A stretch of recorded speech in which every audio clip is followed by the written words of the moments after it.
There's a major advocacy by the Stop TB Partnership to put tuberculosis and its adverse impact on citizens' health and the country on the national agenda.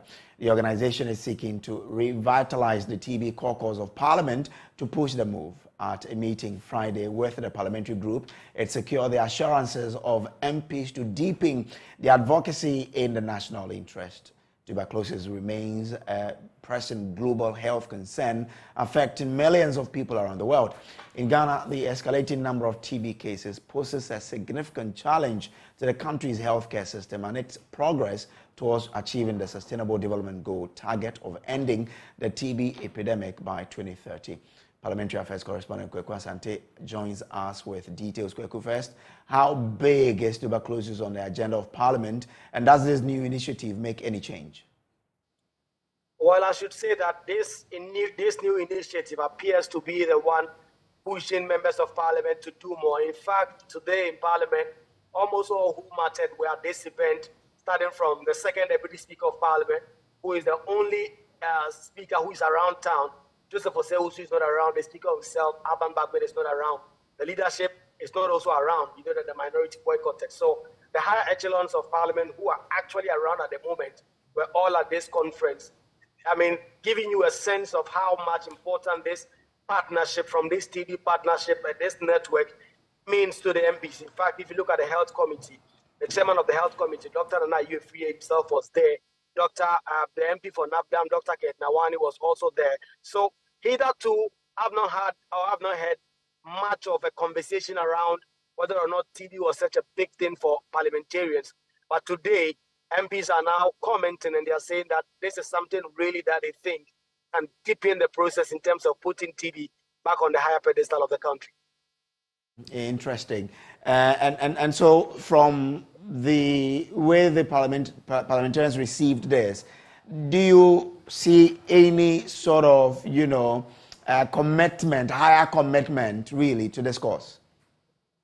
Well, that's actually the biggest takeaway from today. In fact, in time past when conversations about TB has been had on the floor, it was almost always brushed off as though it was not really important. But today, MPs are committed that whenever health ministry budget comes, for instance, they are going to make sure that there is something big for TB.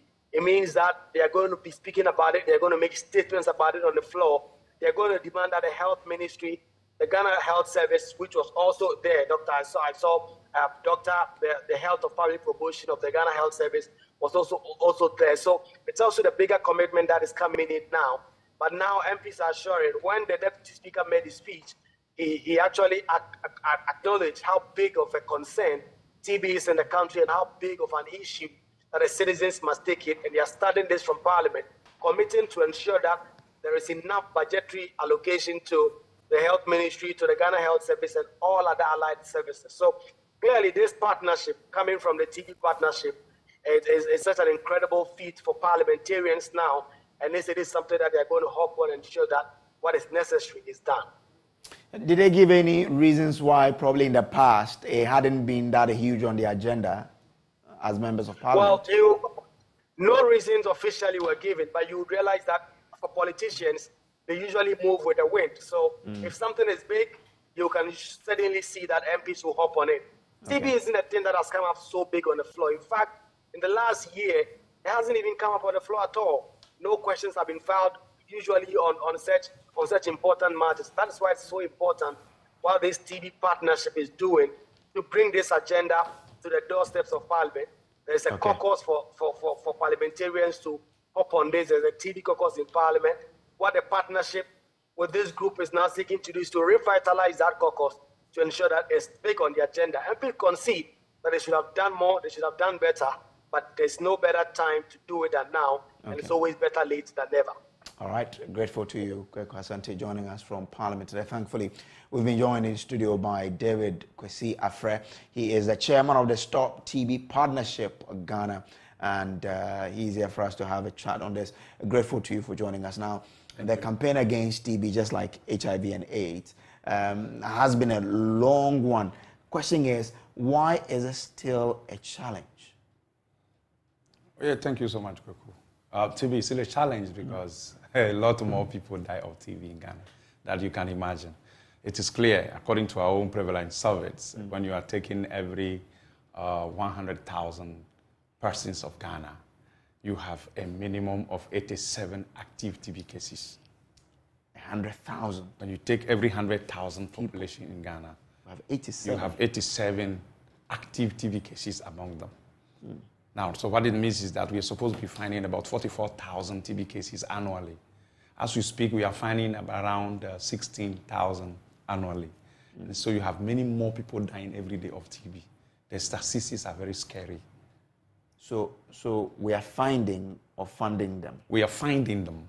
Okay. So now, we have to so find what it means is that 44,000. we're supposed to find 44,000 TB cases annually. Okay. We are not able to find the 44. We are finding only 16,000. We are supposed to find 44,000.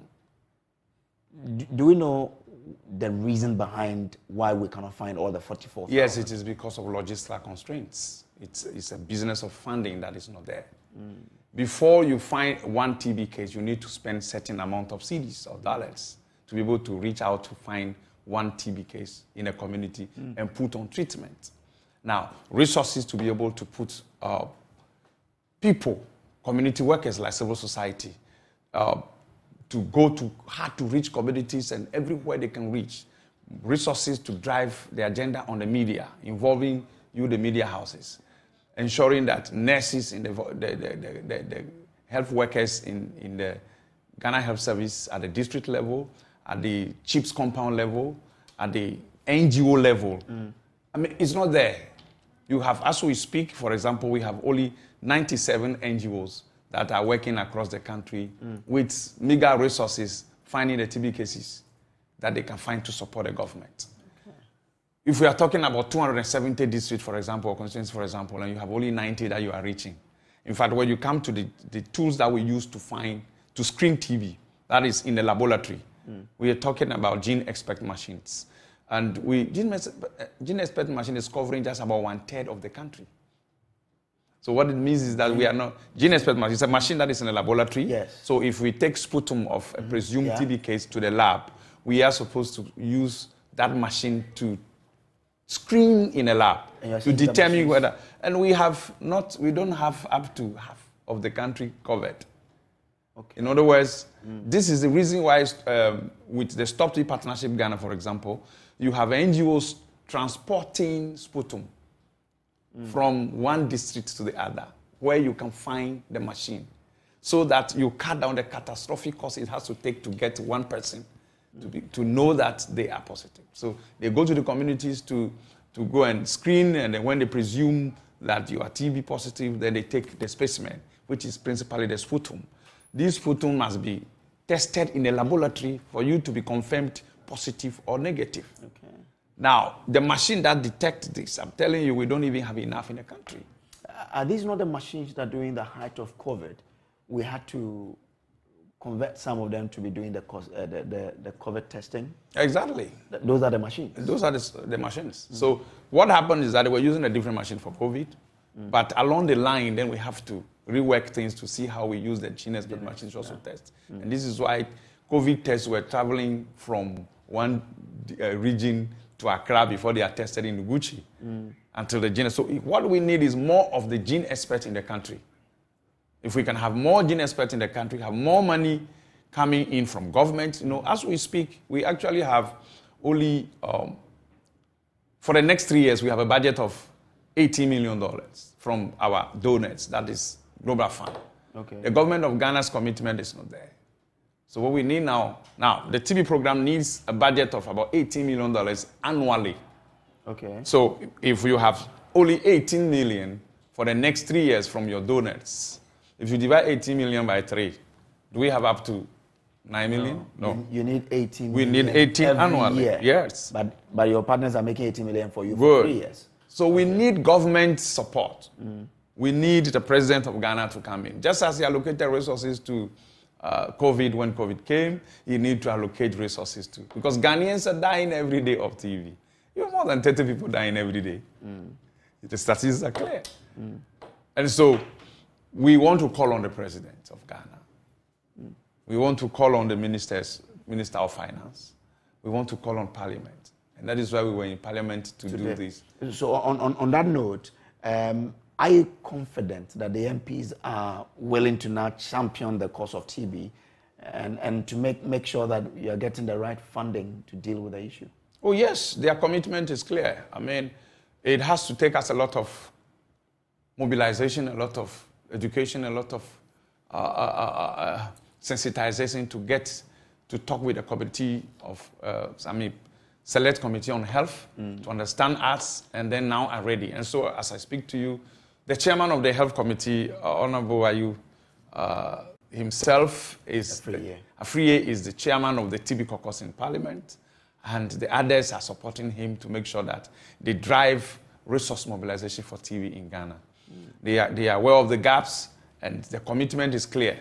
The Deputy Speaker, I was with him, my team was with him in the office today for about an hour discussing the processes we have to go through to make sure that we have increased budget in the next budget 2024 for TB. And it is resounding, and it is becoming more refreshing that the energy is catching up with Parliament. If the leadership of Parliament today, represented by Honorable Isiama, the only speaker around the country in the time, ready to make sure that he drives the business. In fact, he promised categorically to take it to the business of Parliament to ensure that resources are allocated to TB in the next budget. Okay, interesting. Now, we understand that this event is a build-up to the UN high-level meeting in September. Yes. What is that about, and why is it crucial for the campaign against TB? So this is what happens. For example, in 2018, we had the president of Ghana and all other presidents around the nation going to the United Nations general meeting on TB, and they signed on to certain declarations which were supposed to be targets that Ghana has to achieve. For example, we came back from New York, we were not able to achieve those targets. We are around 60-65% of achieving those targets. Now, we have an upcoming UN high-level meeting again on TB in September 2023, specifically. And Ghana is expected to participate, of course.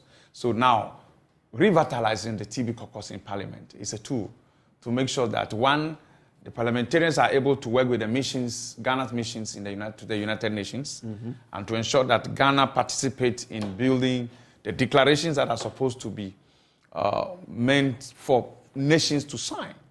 So then, after the commitment, after this declaration is designed, we need to get the MPs as a tool and to get all that matter in the Office of the President, Office of Ghana Health Services, Office of the National TB Program, and then among we, the civil society, we must form part of that delegation to go to the United Nations meeting on TB, and then we all form part of the declaration. When we are back, we want Parliament again, the TB caucus in Parliament again, to be a central tool for the demand of accountability on the President and all of us in making sure that we translate those declarations that we are going to sign on to in September this year into commitment for the country to make sure step by step we become accountable in resource mobilization, we become accountable in making sure that the people are screened, the people are treated, we are making sure that there are availability of all the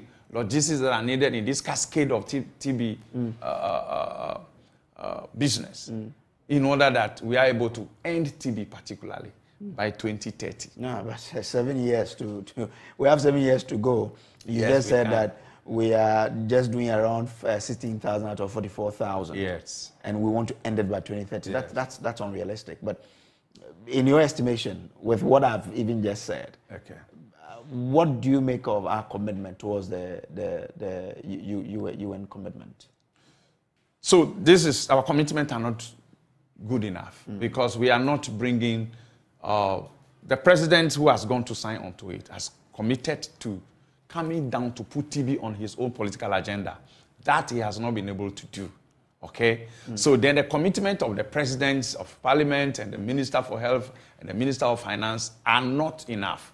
But that is why the Stop TB Partnership, we are thanking our mother organization, the Stop TB Partnership Geneva.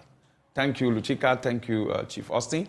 They are the global guys trying to bring down resources so that we can hold the leadership accountable by putting TB on the high political agenda. So we know that their commitment hasn't been good, but that also means that we have not held them accountable.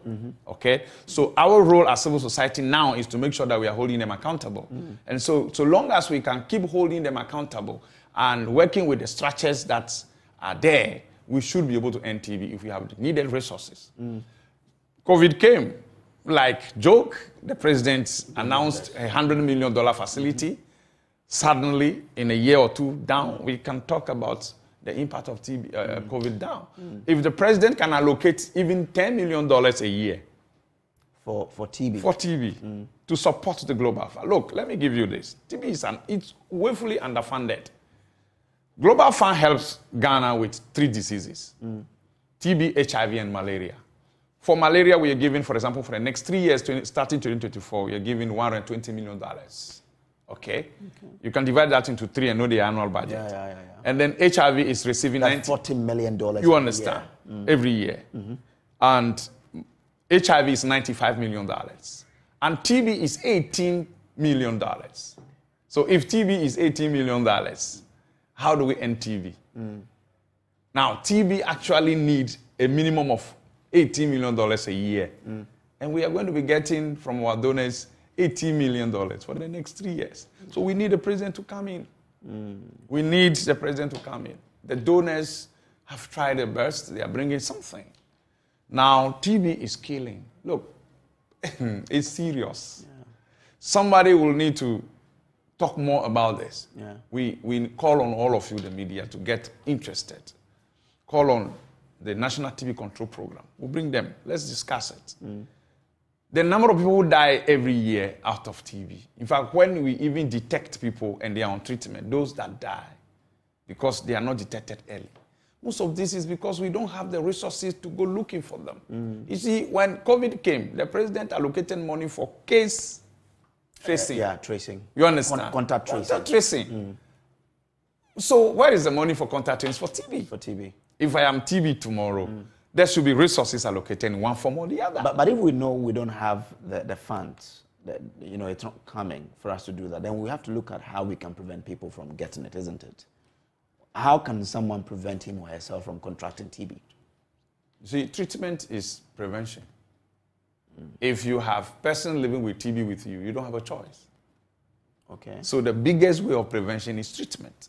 So those who are already existing, this is why we're talking about vaccine for COVID, so that you limit the number of people who are carrying the disease. And when people become immune and we have herd immunity, where majority of the people are vaccinated, they're fine. Now, until we have the vaccine for TB, we are not there. We already have that estimate of 44,000 people who are in Ghana living with TB. Annually, if we work hard, we should be able to find, and we are not finding them. So what it means is very simple. We have to, those who are already living with TB, we must invest to find them.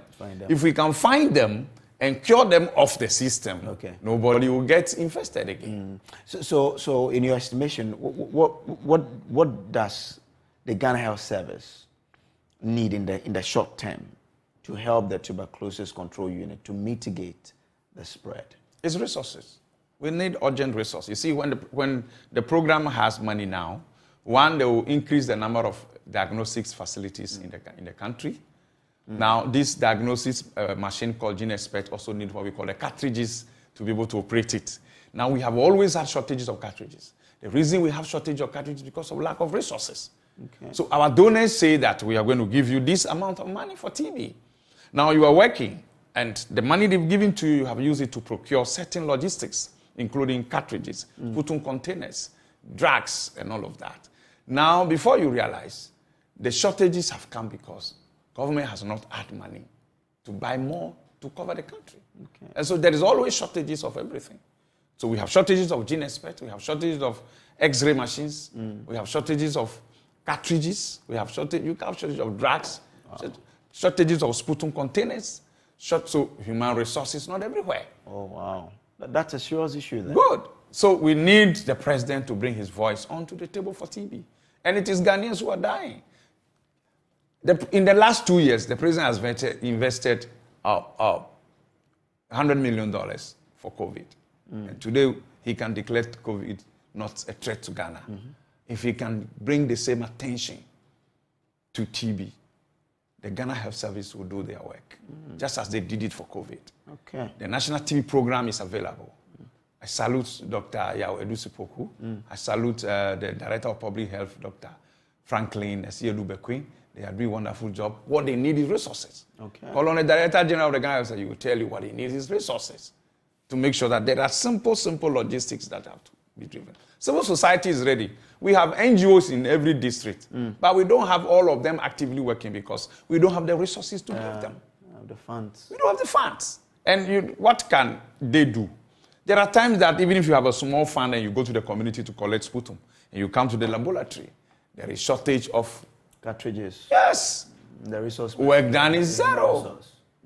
So if we are going to drive TB to an end by 2030, we need to drive resources. But realistically, and can we do it? Yes, we can, as long as. Did you believe that COVID could go? Is it not unprecedented, the amount of investment that has been done into COVID? Okay. We need to invest in vaccine for TB. Okay? If we can invest in vaccine for TB, those who are already on treatment, and we clear them off, 7 years is too much. All we need is money. Okay. Interesting. Okay. All we need is money. How many people die of TB every day? Do we know? Do you know that number? The last time we checked, we had 30 people dying every year. 30 Ghanaians every day. Yes. Of TB. Yeah, globally it's a huge figure. We're talking about $1.6 million. Wow. Something must change. Yes. Something has to. In fact, TB is now killing more than malaria and HIV. Yeah, because if 30 people are dying, oh yes, that's serious. Oh yes. And I hope that that is Ghanaian figure. Okay, I understand where you're going. Yes. I mean that these are the ones that are recorded. Yes. The ones that are not recorded. You can imagine that. Okay, interesting. You can imagine. We wish you all the best in this fight, and we hope that indeed it becomes a topical issue. Like you've stated, we would also do our part to ensure that we all drive this, because it's scary. The numbers you're giving are very, very scary. 30 people dying each day. Oh yes. It's a scary number. Thank you for coming, sir.